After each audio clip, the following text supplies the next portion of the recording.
Welcome friends, M Singh foundation YouTube channel पे आप लोग का स्वागत है। बीएसएससी थर्ड सीजीएलपीटी एग्जामिनेशन जो कि अगस्त लास्ट या फिर सितंबर तक प्रस्तावित है, इस एग्जामिनेशन को ध्यान में रखकर हम लोगों ने प्रैक्टिस सेट का एक सीरीज शुरू किया है। पहला प्रैक्टिस सेट आ चुका है। आज आपके सामने प्रैक्टिस सेट 2 के साथ उपस्थित है। 150 प्रश्नों का ये पूरा सेट होगा, जिसका कि फुल एक्सप्लेनेशन आपको इस वीडियो में दिया जाएगा। तो चलिए बिना वक्त गवाए हुए वीडियो को शुरू करते हैं। वीडियो के अंत में आप जरूर बताइएगा कि आज के सेट में आपने कितना स्कोर किया है। इस सेट का पीडीएफ हमारे टेलीग्राम चैनल पर अवेलेबल हो जाएगा और टेलीग्राम चैनल का लिंक इस वीडियो के डिस्क्रिप्शन बॉक्स में है। और ये जो सेट आपको लाया जा रहा है लक्ष्य सिविल सेवा संस्थान बंगाली टोला लहरिया से दरभंगा में। यदि आप दरभंगा के आसपास हैं, दरभंगा में प्रॉपर हैं, तो आप इस संस्था को ज्वाइन कर सकते हैं। ठीक ठाक ये आपको सेट प्रोवाइड करवा देगा। चलिए सबसे पहला देख लेते हैं। प्रश्न क्या है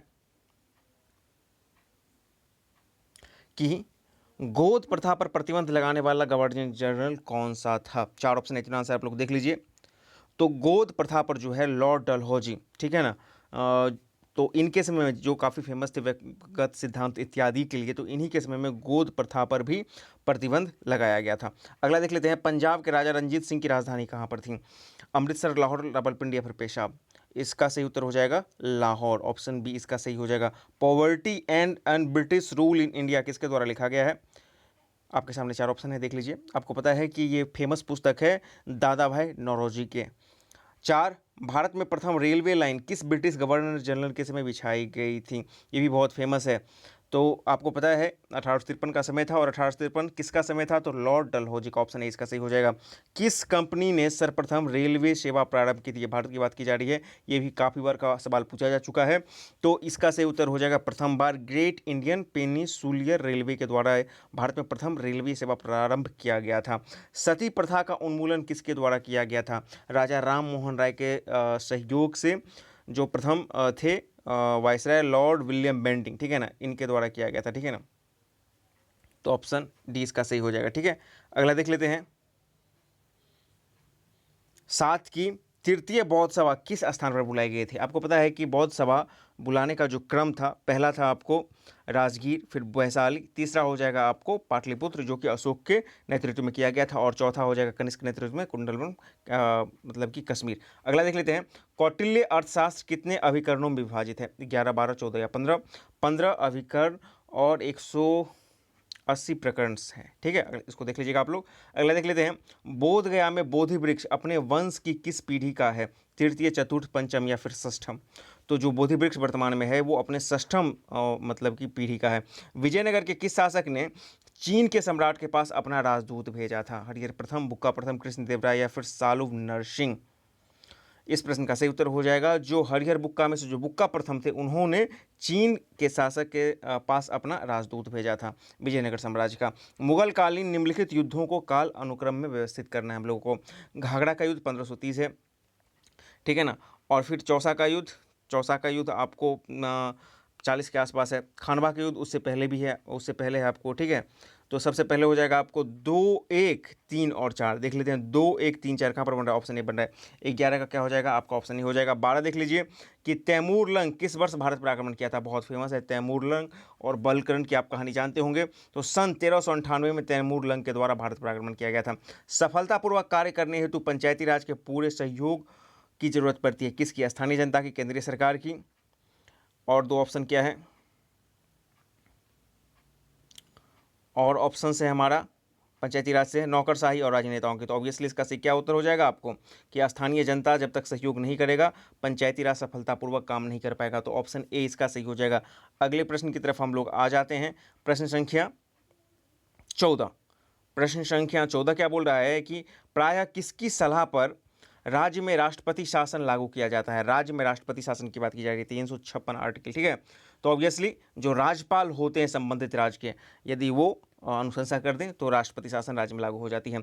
लोकसभा को कार्यकाल पूरा करने से पहले भंग किया जा सकता है किसके द्वारा। 4 ऑप्शन है, इत्मीनान से आप लोग देख लीजिए। तो इस प्रश्न का सही उत्तर हो जाएगा प्रधानमंत्री की सिफारिश पर राष्ट्रपति के द्वारा। जब प्रधानमंत्री सिफारिश कर देते हैं राष्ट्रपति को, तब लोकसभा समय से पहले ही भंग किया जा सकता है। भारत में सर्वोच्च न्यायालय की स्थापना कब की गई थी। 4 ऑप्शन है, इत्मीनान से देख लीजिए। 1950 संसद अधिनियम, 47 स्वाधीनता अधिनियम, यहाँ पर होगा 1935, ठीक है ना, भारत शासन अधिनियम होगा, और भारतीय संविधान के द्वारा।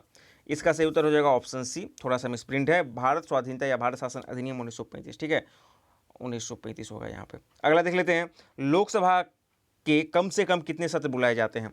आपको पता है कि जो 2 सत्र के बीच में मिनिमम दूरी है लोकसभा में, वो है 6 महीना का। तो इस आधार पर देखा जाए तो एक वर्ष में कम से कम 2 बार सत्र हर हाल में बुलाया जाना चाहिए। भारतीय संविधान के केंद्रीय सरकार की अधिशासी शक्तियों को किसमें निहित किया गया है। भारत के राष्ट्रपति, भारत के प्रधानमंत्री, केंद्रीय मंत्रिमंडल या उपरोक्त में सभी। इत्मीनान से देख लिया, भारतीय संविधान के केंद्रीय सरकार की अधिशासी शक्तियों को, ठीक है, तो इसका जो सही उत्तर हो जाएगा भारत के राष्ट्रपति में। कानूनन जो है भारत के राष्ट्रपति में ही सारा शक्ति वेस्ट किया गया है। हालांकि राष्ट्रपति अपनी सलाह से मंत्रिपरिषद की सहायता से काम करते हैं, तो वास्तविकता कुछ और है, लेकिन एक्चुअल में अधिशासी शक्ति राष्ट्रपति में ही निहित है।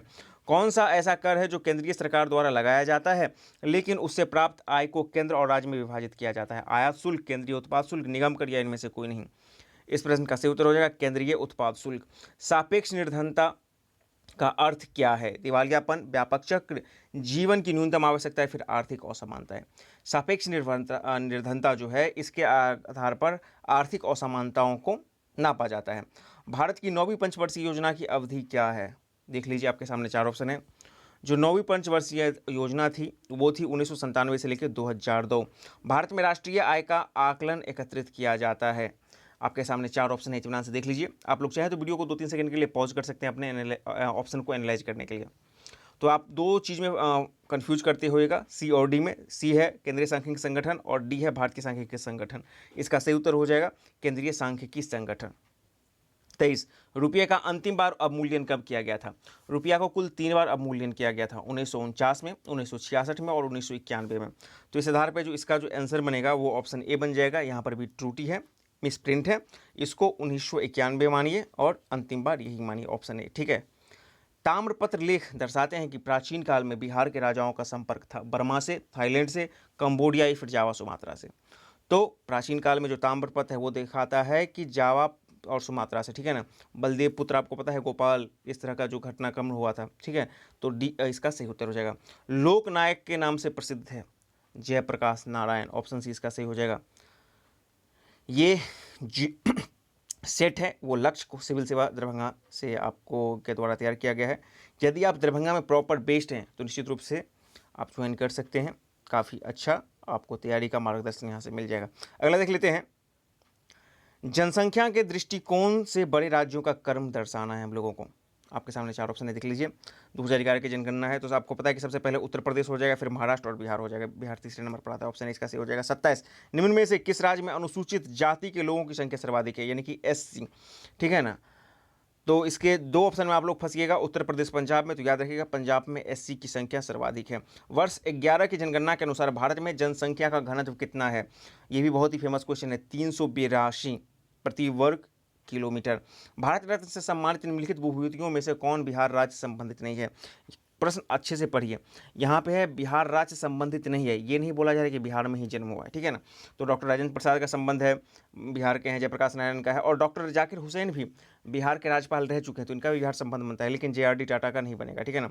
तो ऑप्शन डी इसका हो जाएगा। पूछ रहा है किन का नहीं है। भारत के मानक समय और पटना के स्थानीय समय में लगभग कितने का अंतर है। 15 मिनट आगे है पटना का समय, तो इसका सही उत्तर हो जाएगा लगभग 15 मिनट, ऑप्शन बी इसका सही हो जाएगा। उत्तरी गोलार्ध में जलमंडल का विस्तार का प्रतिशत कितना है। देखिए, जब आप भूगोल पढ़िएगा तो उत्तरी और दक्षिणी गोलार्ध में जल कितना कितना है, तो उत्तरी गोलार्ध में आपको 60.7%, ठीक है ना, और दक्षिणी गोलार्ध में आपको 80.9%। तो 60.7% का 0.7 है, तो ऑप्शन ए बचेगा, ऑप्शन ए ही हो जाएगा इसका सही उत्तर, कि उत्तरी गोलार्ध में 7% जल का विस्तार है। निम्न में से कौन सी उष्ण महाधारीय धारा है, गर्म धारा कौन है। तो ऑप्शन ए ही आपको पता चल जाएगा कि गल्फ स्ट्रीम, नाम से ही आपको पता चलता है कि यहाँ पर एक गर्म जलधारा है। अगले प्रश्न की तरफ चलते हैं। हिंद महासागर व लाल सागर को कौन सी जल संधि जोड़ती है। बहुत फेमस है, बॉब अलमंदेब, सिरयूज, बॉब पोरस या मलक्का। इस प्रश्न का सही उत्तर हो जाएगा बॉब अलमंदेब, ठीक है। हिंद महासागर और लाल सागर को। भी आकार की घाटी कौन बनाती है। जो भी आकार की घाटी होती है ये नदियां बनाती है अपने युवा अवस्था में, ऑप्शन सी इसका सही हो जाएगा। कौन सा देश सबसे ज़्यादा द्वीपीय समूह से मिलकर बना है। Papua New Guinea, Philippines, Japan या फिर इंडोनेशिया। सबसे ज़्यादा द्वीप किस में है, तो इंडोनेशिया, ऑप्शन डी इसका सही हो जाएगा। अगला देख लीजिए, निम्नलिखित में से कौन सी झील हनीमून लेक कहलाती है? हनीमून झील किस नाम से जानते हैं? तो टोबा, न्यास, चाड या फिर टिटिकाका? ऑप्शन डी इसका सही हो जाएगा टिटिकाका। निम्न में से किस महाद्वीप में सबसे अधिक देश है? ये 66वीं पीएससी पीटी का सवाल पूछा जा चुका है। यूरोप, एशिया, अफ्रीका या फिर उत्तरी अमेरिका? देखिए, एशिया महाद्वीप क्षेत्रफल के दृष्टिकोण से बड़ा है, लेकिन देशों की संख्या से अफ्रीका ज़्यादा हो जाएगा। अफ्रीका में सबसे ज़्यादा देश है। अगला देख लेते हैं, बुद्ध का प्रबोध कहाँ पर प्राप्त हुआ था? प्रबोध मतलब ज्ञान, तो आपको पता है कि कहाँ पर हुआ था, तो बोध गया हो जाएगा। 38 का जो सही उत्तर हो जाएगा आपका ऑप्शन बी हो जाएगा। अगला देख लेते हैं 39, किसने दाऊद को पटना और हाजीपुर से खदेड़ कर बाहर कर दिया? 39 का अब हम लोग आ जाते हैं ऑप्शन पे। आपको पता है कि ये अकबर का समय था। अकबर ने दाऊद को, जो अफगान शासक था, बिहार से खदेड़ने के लिए काफ़ी योजनाएं बनी। तो अकबर तो था, लेकिन किसने खदेड़ा? अकबर का शासन काल था, खदेड़ा क्या था? अकबर के जो पुत्र थे, यानी कि ऑप्शन सी इसका सही हो जाएगा जहांगीर। 39 का जो सही उत्तर होगा आपका ऑप्शन सी हो जाएगा। ठीक है, अगला देख लेते हैं 40, हाल ही में किए गए एक घोषणा के अनुसार किस अफ्रीकी देश ने 2030 तक बाल विवाह समाप्त करने का लक्ष्य रखा है? अब यहाँ से करंट के क्वेश्चन शुरू हो रहे हैं। इथोपिया, नाइजीरिया, दक्षिणी सूडान या फिर कांगो? ऑप्शन सी इसका सही हो जाएगा दक्षिणी सूडान। भारत का पहला राज्य जो इथेनॉल प्रोडक्शन प्रमोशन पॉलिसी 2021 को अपनाने की घोषणा की है, बहुत फेमस है। बिहार में 151 इथेनॉल के प्लांट लगने वाले हैं। 33वां ग्रीष्मकालीन ओलंपिक खेल 2024 में कहाँ आयोजित किया जाएगा? 32वां आपको पता है कि एक साल लेट के साथ जापान में हुआ है। और 33वां कहाँ पर होगा? तो पेरिस फ्रांस में होगा। 34वां कहाँ पर होगा? तो लॉस एंजलिस में होगा। और 35वां कहाँ पर होगा? तो फिर ब्रिस्बेन में हो जाएगा। ठीक है, अगला देख लेते हैं, इटली ने भारत में अपना पहला मेगा फूड पार्क की स्थापना कहाँ पर की है? तमिलनाडु, गुजरात या फिर केरल, आंध्र प्रदेश?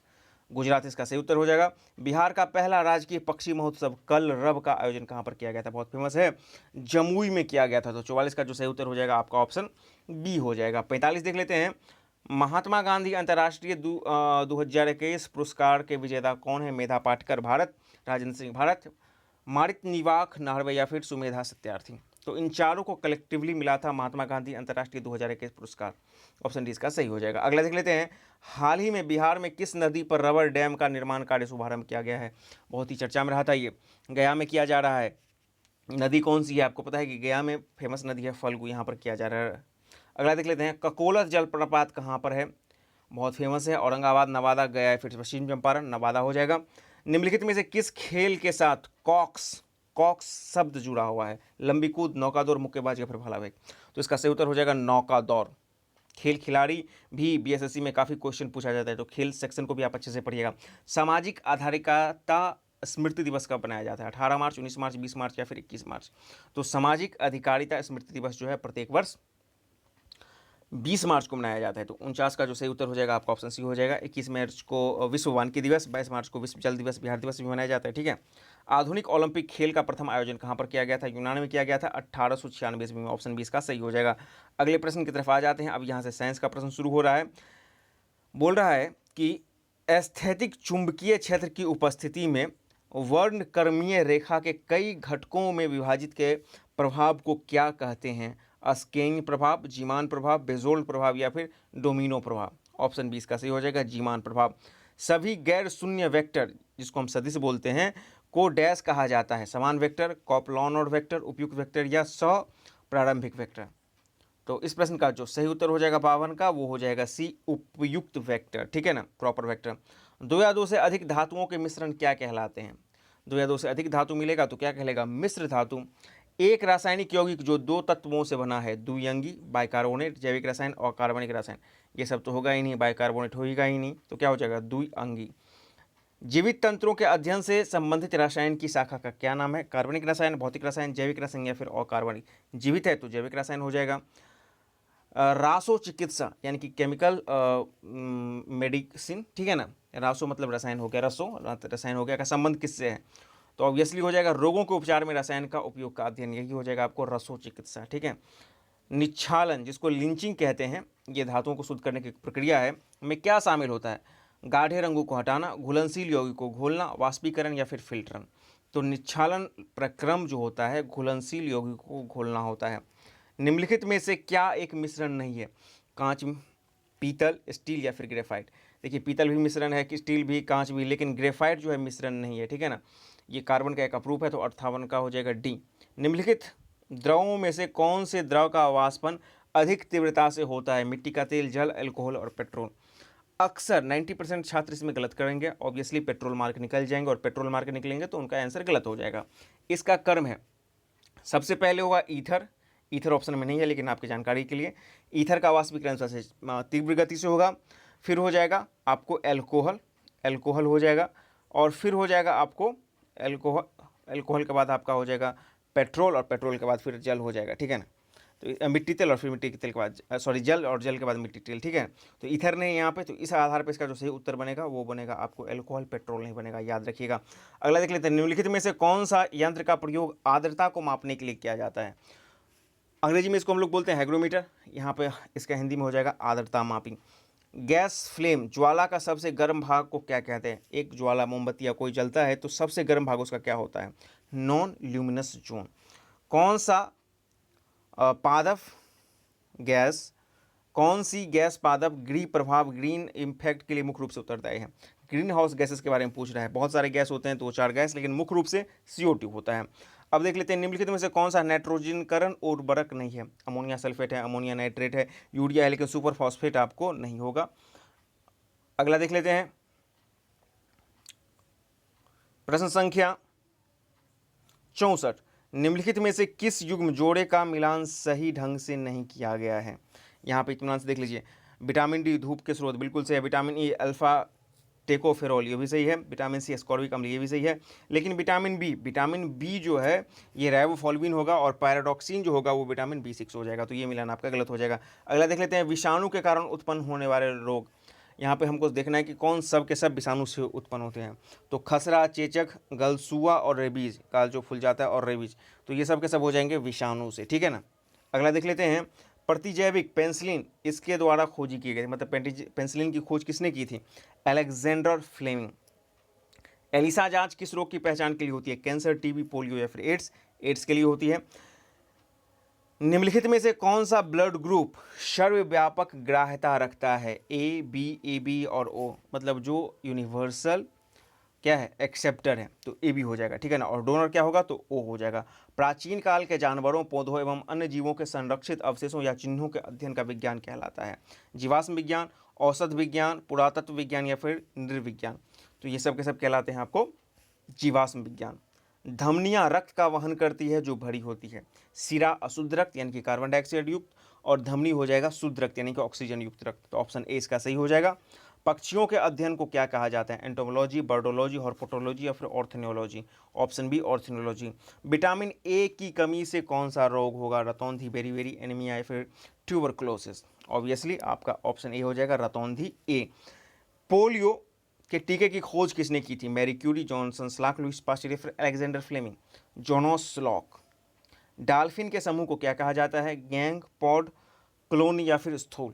तो डाल्फिनों का जो समूह होता है उसको पॉड कहा जाता है। और 75वां क्वेश्चन है, जीवाश्म की मूलभूत इकाई क्या है? जो भी जीव अंश है जीवाश्म, उसकी मूलभूत इकाई क्या होगी? कोशिका, अंग, उत्तक या फिर नाभिक? तो सबसे मूलभूत इकाई क्या हो जाएगी? कोशिका हो जाएगी। अब देख लीजिए 76 से आगे आपको मैथ और रीजनिंग के क्वेश्चंस हैं। तो मैथ और रीजनिंग के क्वेश्चंस आप खुद से सॉल्व कीजिएगा, इसका आंसर हमारे टेलीग्राम चैनल पर भी अवेलेबल रहेगा। यदि आपको आज के वीडियो में जो भी प्रश्न बताए गए हैं उसके किसी भी प्रश्न के उत्तर पर डाउट है तो वो कमेंट बॉक्स में लिखिए। चैनल पर नए हैं तो चैनल को सब्सक्राइब करें, अधिक से अधिक लाइक और शेयर करें, ताकि आपके लिए हम इस तरह के और भी वीडियो लगातार लेकर आते रहें। हाँ, पूरे सेट को बनाने के बाद अपना स्कोर जरूर बताइएगा। आज के सेट का जो कट ऑफ रखा गया है वो रखा गया है 110। जी हाँ, यूआर हैं आप, 110 प्लस करते हैं निगेटिव काटने के बाद, मतलब आपकी तैयारी बहुत अच्छी जा रही है। और बाकी जो कैटेगरी वाले हैं उससे 2, 4, 3, 5 नंबर इस तरह से कम करके देख लीजिएगा। 105 से 110 के बीच में आ रहा है कोई भी मेल कैटेगरी से लेकर के जनरल तक, तो उनकी तैयारी अच्छी मानी जा सकती है। Thank you very much for watching this video. Please do subscribe the channel and like and share the video.